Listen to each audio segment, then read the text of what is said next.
Se ha perdido mi forma de amar, se ha perdido mi huella en su mar. That was awesome. Good job. Hello, everybody, and welcome back to MarTech Masters. Today, I have here with me Steve and Paul from Verblio. Do you guys want to say hi? You want to say who you are? Where are you? It looks like Steve is in a bunker. He has his own bunker for the COVID situation. So, hey, guys, and thank you for joining us today. I am. It's great to be here, Gabriel. Thanks so much for having us. Good to be talking to you again. I'm Steve Pockross. I'm the CEO of Verblio. We are based in Colorado. We are a content creation marketplace platform. So we deliver 70,000 pieces of unique content in multiple verticals per year. We're a mix of a SaaS company and a services company together. And yeah, the background was enforced by my team who told me I needed to up my home professionalism game. Awesome. And I'm Paul Zalewski. I'm the VP of Marketing here at Verblio. I'm in front of the only kind of blank wall I could find in my entire apartment. And I've been a career marketer, spent the last 10 years in digital with a focus on SEO. So Verblio is my dream job because not only do I get to do our own SEO and digital marketing, but I get to help other marketers figure out how to do that as well. That's awesome. So I guess not everybody has 100 typewriters they can put in the background. Or one. No, or one. Perfect. I'll send you one, Steve. Don't worry about it. It's very, very useful when the second wave comes in. I'm just kidding. That'd be great. Can I get one of the IBM ones that has like the... Oh, yeah. And IBM's electric. Don't get me started, man. So, again, thank you for joining us today. And the idea with this series is not only to talk about MarTech and marketing technology, and also, in this case, specifically about content, but also a little bit of what's going on right now.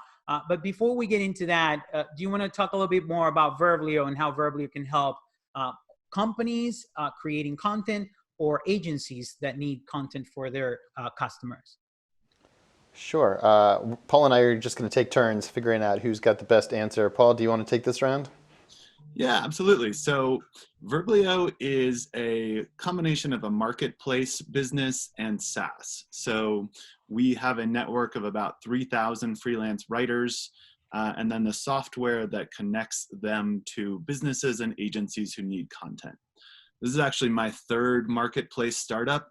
And what I think is so cool about marketplace applied to content is that when you get together 3,000 people and what they have in common is that they love to write, what they don't have in common is their background.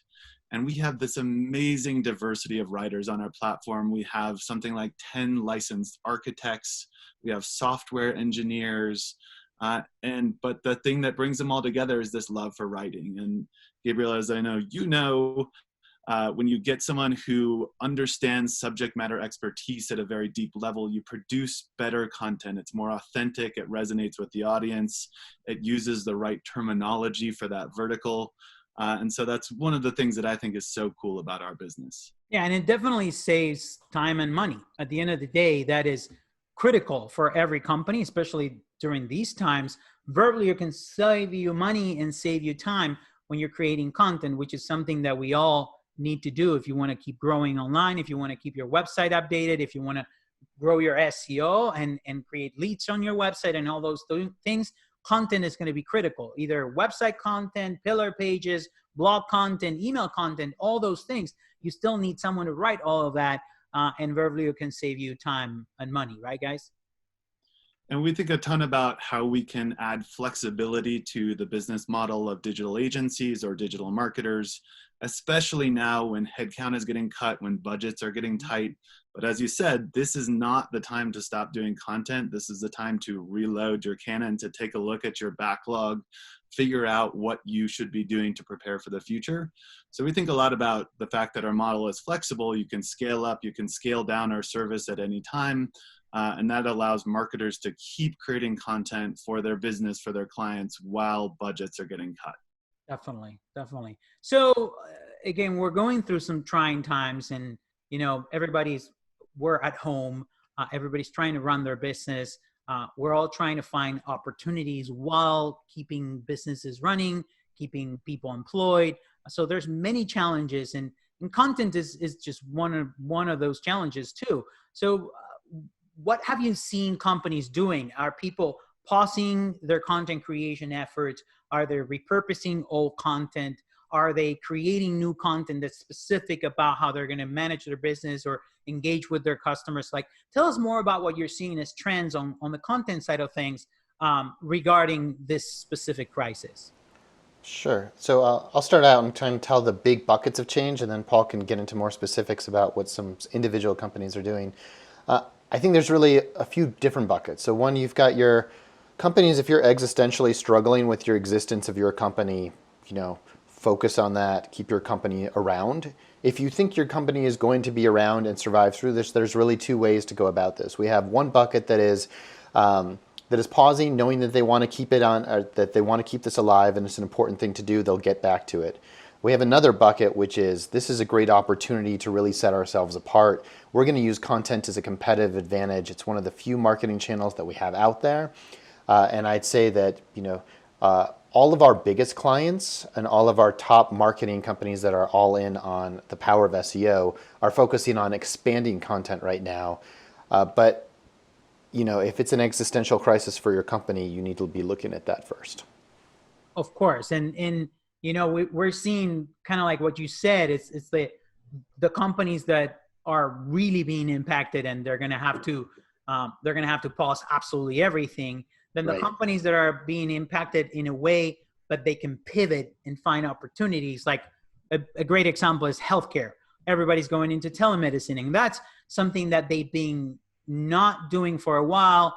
They've been thinking about it, but they haven't done it because they didn't have time. So now telemedicine is something that they have to do in order to survive and also thrive in the future. And now they have to create content around telemedicine and how they do it and why it's better and how it's going to save time for people and all those things that they didn't have before. And then, of course, we have industries that are growing, not surprisingly, because certain things are going to be growing through a crisis, depending on what kind of crisis is.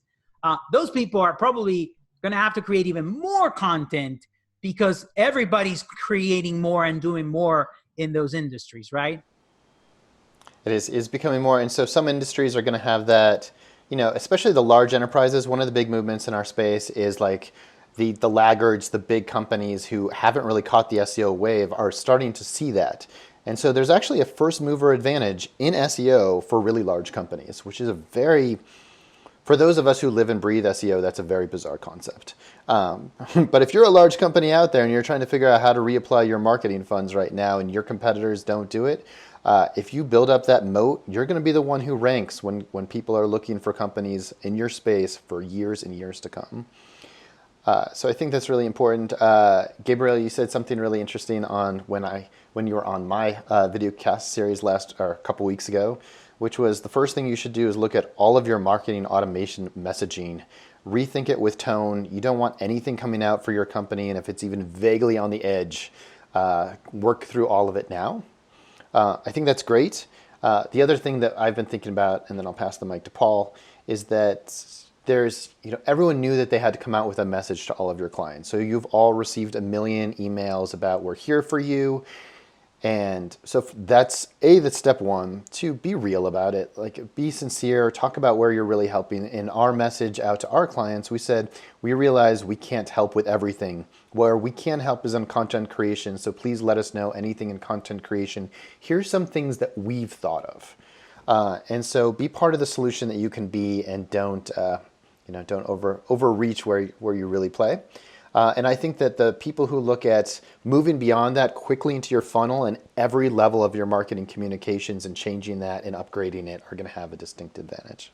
Yeah, I think 2 things there that Steve said are really important. One is be authentic. You definitely need to adjust your tone. And Gabriel, you were actually the first person that I heard that from when you were on our series last month. You've been in very good company with thought leaders coming out and saying that over and over again.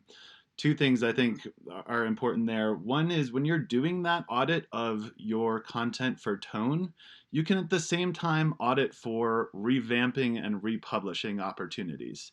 I know that's something you guys are very big on at Nextany, but I think it's one of the most underutilized tactics in content marketing.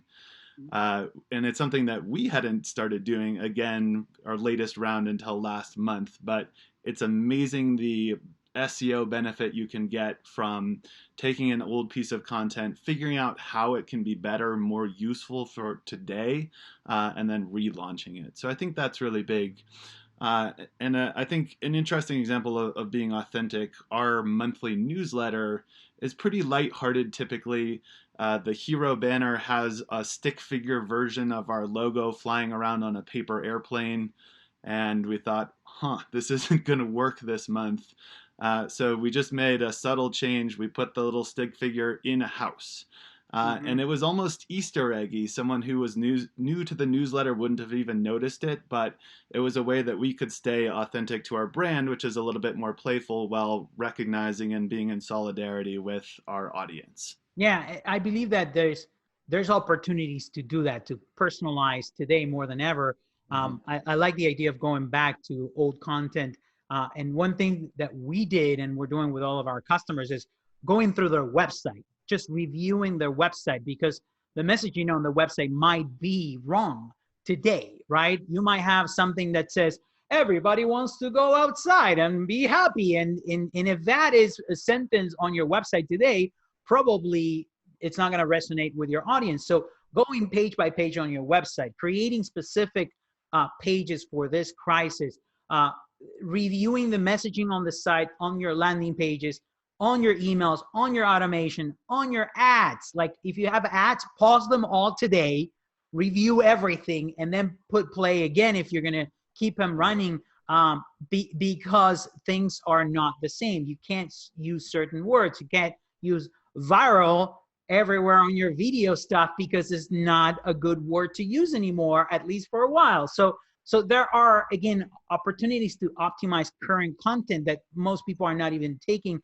And then going back to a blog that had a lot of success, for example, and then started to slow down. We have a blog explaining how to identify these opportunities. I feel like that right now is critical because that's instant ranking with something that doesn't require a lot of work. Right. And the update could just be, by the way, during this crisis, this is how we're doing this, right? And you still have all the content from the old blog. You do a little update at the top, you republish that blog, you push it on social media. People understand, okay, oh, so you do video and you do video shoots, but now you can't do the video shoot because this is what's happening. So you're sending video boxes to your customers. Oh, I understand how I can interact with you nowadays. And then that could be re-updated when things change again. So Google loves that, right? Google loves you when you are helping and when you are updating your content. You have thousands of blogs. Most people have thousands of blogs in their blog feed. Go back, find the opportunities of things that have been losing some attention, and find those blogs that are having incredible amount of visits but not converting a lot. Optimize them for conversion. Have all the ones that are converting and not coming up on Google. Optimize them for SEO. So there are a lot of things that you can do without even spending any money or time on creating new content to repurpose. But I agree with you guys. Creating new content is also a huge opportunity nowadays, especially because a lot of people are pausing their marketing efforts. We know, I've been talking a lot about this with other companies. You know, if you analyze World War II, Great Depression, all these different crises throughout history, the brands that continue to advertise, the brands that continue to put their name out there and do things in the right way, keeping the tone and the messaging correct, are the brands that we know today, right?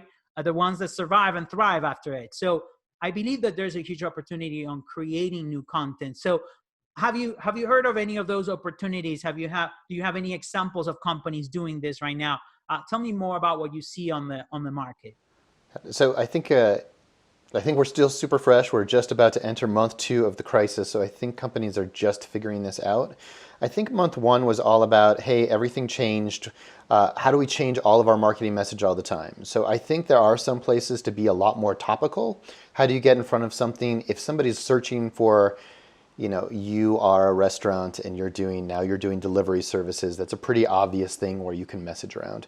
Now, if you're an accounting-based software SaaS platform, your message is going to be really evergreen. So ours is much more about long-term SEO strategy, build the evergreen content that's going to build your moat for years and years to come. Usually SEO has an advantage in that it's more powerful, it's a more effective way to reach an audience, but it does have this disadvantage of taking longer to build up. You have to believe in it, you have to commit to it. This is a great time for something like that, for having their audience find you when they're looking for you, as opposed to you choosing when you want to reach out to them. So I think that we are about to see the creative marketers, and that's one of the best things about having 1,000 great marketers on our platform. They tell us what the great ideas are and the better ways to use us versus us telling them sometimes. We'll get back to you with what those ideas are within the next month. Paul, anything else you're seeing? To further a point Steve made, I think that this crisis can be very intimidating from a marketing perspective. Marketers feel like the only thing they can write about is COVID and what's going on in the world. But we did a survey of our audience by asking people what topics we could create for them.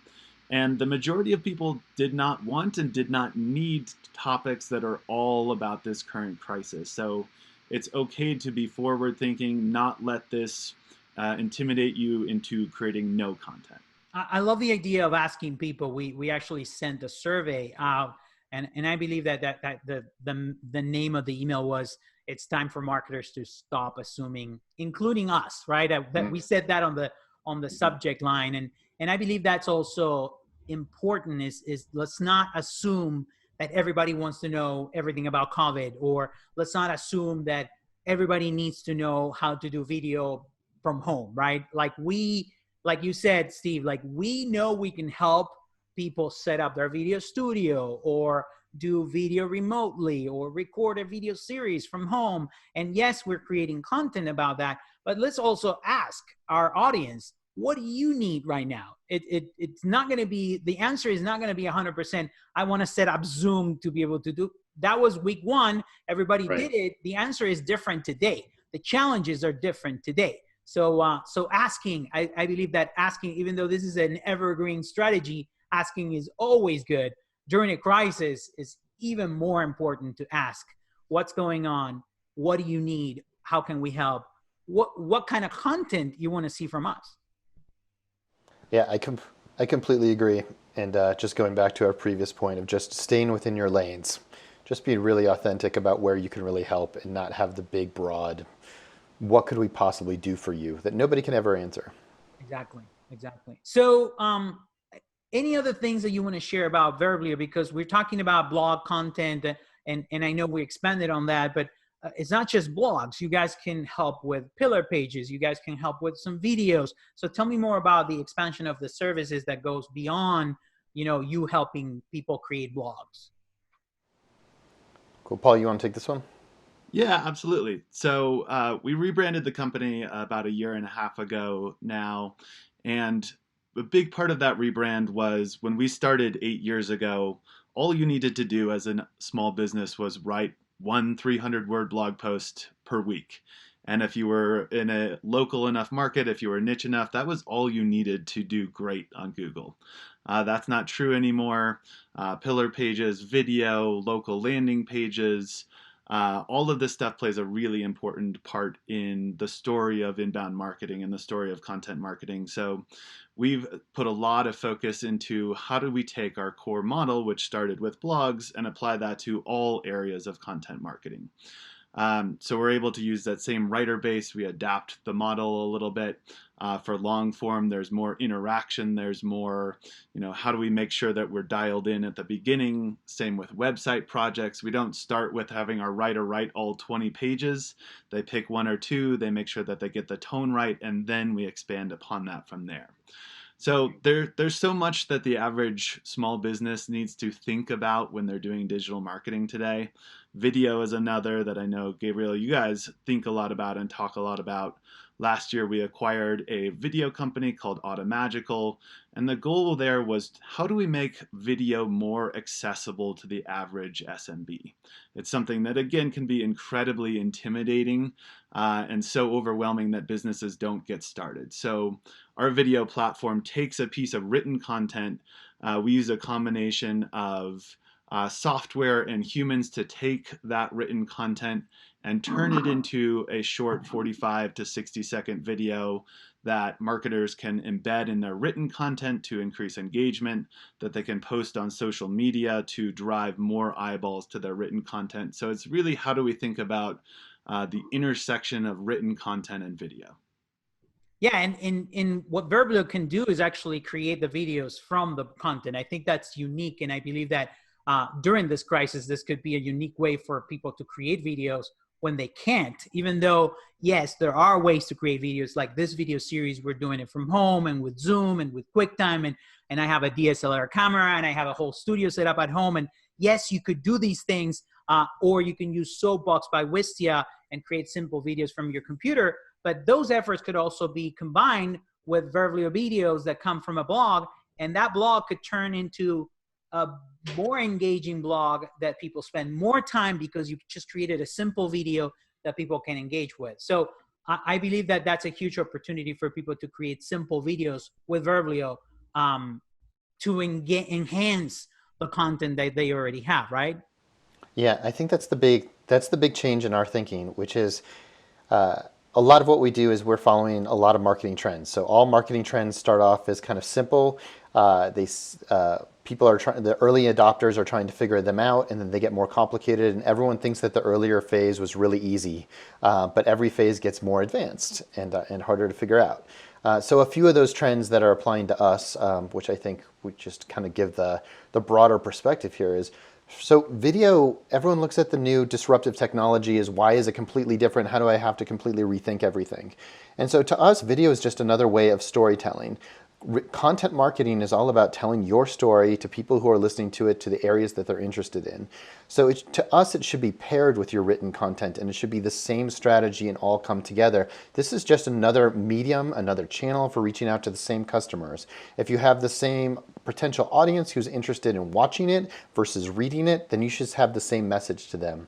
So we look for, how do you pair video together versus do it separately. Another one of our big trends following kind of our rebrand a year and a half ago is that we are focusing primarily on sophisticated, or on content marketers, on digital marketers, and about 2/3 of our business now is focused on digital agencies who really understand how to use this, and supplying them with another strategic advantage to reach out to their customers. And so every marketing trend starts with the early adopters. There's no agencies because nobody knows how to do this. And then you get people who spread out and start doing this for multiple companies, and they take that marketing trend and they consolidate it into a consulting group, which are now called marketing agencies. They're called consultants in every other part of the world, but in our world, it's agencies. And so they become sophisticated, and they can help the larger clients deliver this. And this is kind of who we're trying to serve. One last trend that, to follow up on Paul's, I think is an interesting data point, is long form, about how the transition from 300 words to what we're currently doing now.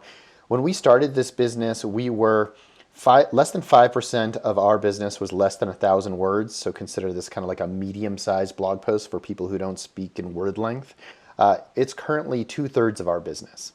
And part of that was driven by lead marketers like agencies who are driving us in that direction. And part of us was leading our audience back towards it, is this is the most effective. You're going to have to keep adopting, and we're going to keep adopting with you. Definitely. And one last thing about long form is, you don't even have to, sometimes creating a pillar page seems like a daunting task, and you need, again, 10 pages of content and videos and all these things. One of the many easy ways that we found to do it, and Verblio can help, is to grab successful blogs about the same topic. You can go back, and probably you wrote 10 blogs about the same topic already. So you can submit those 10 blogs and say, hey, convert this into a pillar page. And Verblio can write your pillar page for you without you even thinking about how you're going to convey all these messages and go from the more more generic to the more complex and specific. Like, they can do all of that for you by just taking some of your blogs, and then you have a topic cluster, because that's your pillar page and you already have the blogs written down. You just connect them together, and that's your SEO strategy right there. So you can reuse a lot of what you already have, and Verblio can help you save the time and the money to put it all together, right, guys? That's so spot on, Gabriel. And this is something that again marketers get so intimidated by, but go back and think about the content you already have. You, I'm sure as a business have such great content that you've already done. How can you repurpose it? Kind of circling back to our revamping and republishing discussion, another area where you can repurpose content. If you've got a video, you can turn that into a written piece of content. You can go the other way. So think about the assets you already have. Think about how you could use those to produce more great long form stuff without the intimidation level of starting long form from scratch. Of course, of course. All right, guys. Again, thank you very much for joining us today. But this is your time to share anything else you want to share. You want to sell something, explain a new service, tell us whatever you need. This is your time, guys. Go ahead, Steve. You want to start? Sure. So one of the questions we get asked most often is, writing is one of the oldest traditions in the world, and what are we doing differently here, and what is the main problem that we're trying to solve? So I thought it would be useful to talk about what we're trying to solve. So the main challenge with scaling content is, how do you create scale and also quality at the exact same time? So the two existing service or options on the market really focus you on one or the other. So you either have incredible quality with one writer who might not be available, who's very expensive and might not be there when you need them, or you have 1,000 mediocre writers who don't get you. And so we try to solve this with three really different approaches. One is some of it is on the writer side. Some of it is on our business model, and a lot of it is on our technology, and we're a very technology-driven company. So on the writer side, we believe in motivated writers are the best writers for you. If they're excited to write for you, it's going to come through. And so we try to be the best platform for writers to write for. We pay more than other platforms, so we put that into the equation. We also have a forum where they can get active. We have a business model where we think that the entire concept of an algorithm that finds the right writer for you doesn't make as much sense as the writers choosing themselves. So we ask for the clients to put in, what are you looking for? What's the tone? What's your style? What's your subject matter expertise? Give us examples of pieces you like. The writers are incented to they only get paid if the client accepts the piece. And we think that's a critical piece, that they're them matching themselves to you. They're putting a lot on their line, and then you are reviewing their work and not their profile picture. And the last is the technology, is that content creation is just a very friction-filled process. There's a lot that goes into it. No matter how easy we make it, it's going to be a lot to get through, and we try to make the best user experience possible. And we try to capture all of the feedback that you give as part of that, so that any new writer would see it, and that we minimize the amount of effort that you put in to get the content quality at scale that you're looking for. That's great. Anything else to share, Paul? I think I'd use my final moments to hammer home how important revamping and republishing is. It is the most underutilized tactic in content marketing. It doesn't have to be hard. Go check out the Next Any blog post on how to identify what blogs that you should be doing this to. And then the DIY version is, read your own blog post, go Google it, and see people also ask. See what you're missing to create comprehensive content. That simple step will get you better rankings, will get you more traffic quickly. Awesome. Thank you guys again for joining us today. And thank you again for an amazing partnership. Verblio has been critical for our growth and for us to create value for our customers in the past years. And we want to thank you for that too. Thanks so much for having us. Awesome, guys. Have a good one. Bye.